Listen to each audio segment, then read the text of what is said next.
Hi, ladies and gentlemen. This is International Master Benny Chang with you today, and I'm going to be casting a special rematch game between Shredded and Logofet, the game that we just saw yesterday. And to start, I was Benko, and apologies for being a minute late, but I was not ready for this. I didn't think they were going to play again, but since it did, I guess I'm going to just cast it. So this is a Benko, and we got the same exact opponents from yesterday. And except the colors are reversed. So the funny thing is, I think Shred plays a Benko as black himself, so he probably knows a few ideas of what to do against Benko. I'm not quite sure about the C4 move. I'm just gonna minimize this tab here. I'm not quite sure about this C4 move. Let's see this. Is it working? Yeah. Okay. Good. Okay. Good. And it seems like this is just closed here. And yeah, A3 seems fine here. Now this bishop doesn't really have a target on e2 anymore, and he also pretty much gave him the c6 square, which could be kind of useful for black in the future. Let me see my volume. Okay, volume's good. Alright, so as for the game itself, I would say that white does have a slight advantage here, and yeah, well, nothing else much to say until we just see what happens with white's moves here. White can't really move his pieces at the moment. I mean, he took on G7, which yeah, he did, which I was kind of confused he didn't. But yeah, but knight e3 is an interesting move. That was what I was gonna say. After I take knight c3, knight e3, he's pretty much gonna have to take it. I mean, this is a kind of a tactical oversight that I think the white just missed. A better move would be queen c1, and yes, he can't really take the rook. Otherwise, he ruins his pawn structure, and he gives him this this knight on c3. This would be quite strong for black. But here, white does have compensation, because as I mentioned, the c4 pawn kind of it's not that useful, because his knight on c3 is pretty much blockading the c4 pawn from basically everything. And white does have some ideas of what to move his pieces. For example, if you can play, let's say, knight d4 to knight c6, that'd be pretty fantastic. And also he does have maybe some kingside ideas, because on black side g7 bishop is pretty much trade off. So but yeah, it's not looking quite so good for white here. But the thing is, black really only has one idea, going after these two queenside pawns. So if white can manage to bring his pawns to b5 and a4, I have a hard time seeing how black's going to do anything about that, because if anything, black's gonna have to open up the king side if he wants to play for win. So I think that in white's case here, he should play b5. b5 should be the move here, because if he doesn't play b5 now, I mean, black could go rook a7, rook a8, which seems to be the right idea here. So in this case, I think that white's gonna play h5 pretty soon, and try to create weakness on g6. Plus, it's also possible that he wants to bring bishop to c2, which will basically make a4 possible in the future. But yeah, so I think that definitely b5 should have been played. He definitely needs to get something there, because now black pretty much stopped a4 and b5 from happening, and he can also play rook a7, rook a8.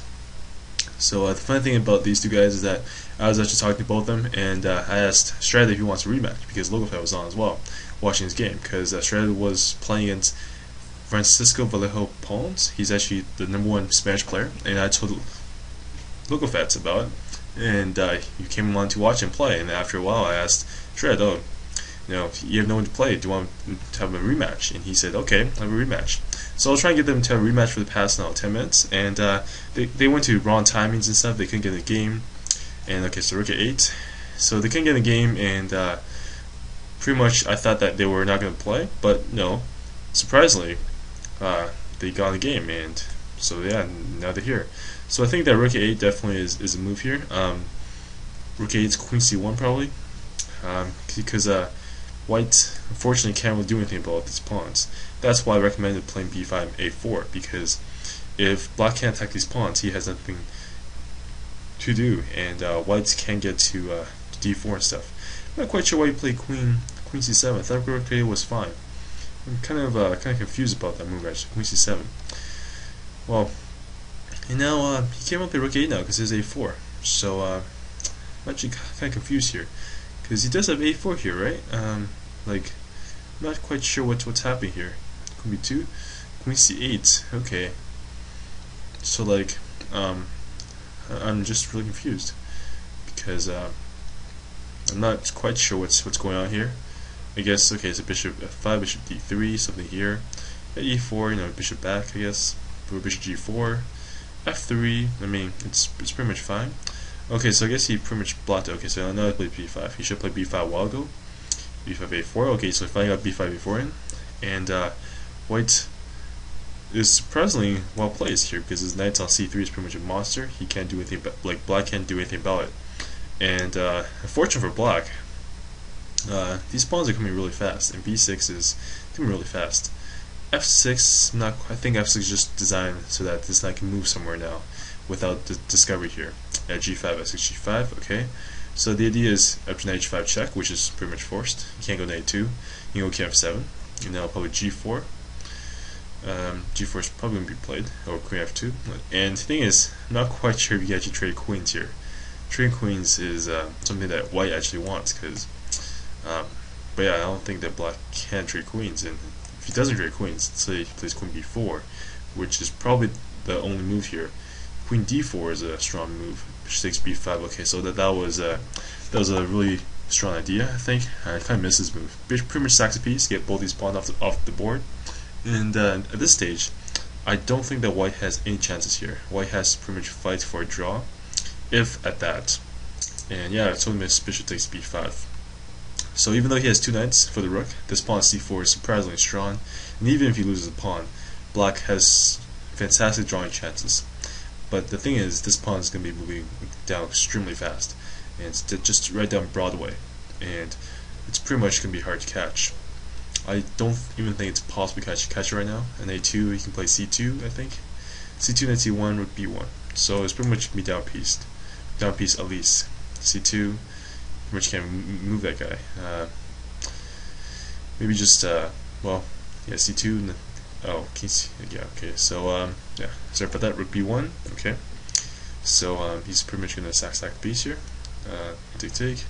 And just like last game, Logofet is up on time against Shred, which is surprisingly amazing because Shred's blitz range is like 3200 and his 1-min range is around 2500 right now. He actually reached a new high in 3-min range as well, 3-minute pull range, which is over 2500 as well. And of course, just playing for that was actually a cute trick from knight takes c6 with bishop c4 ideas, but it's just me flag, just sack it, and it's over. So this is, I guess, 2-0 for Logofet. It's not, oh, he's getting made. Okay, well, that was cool.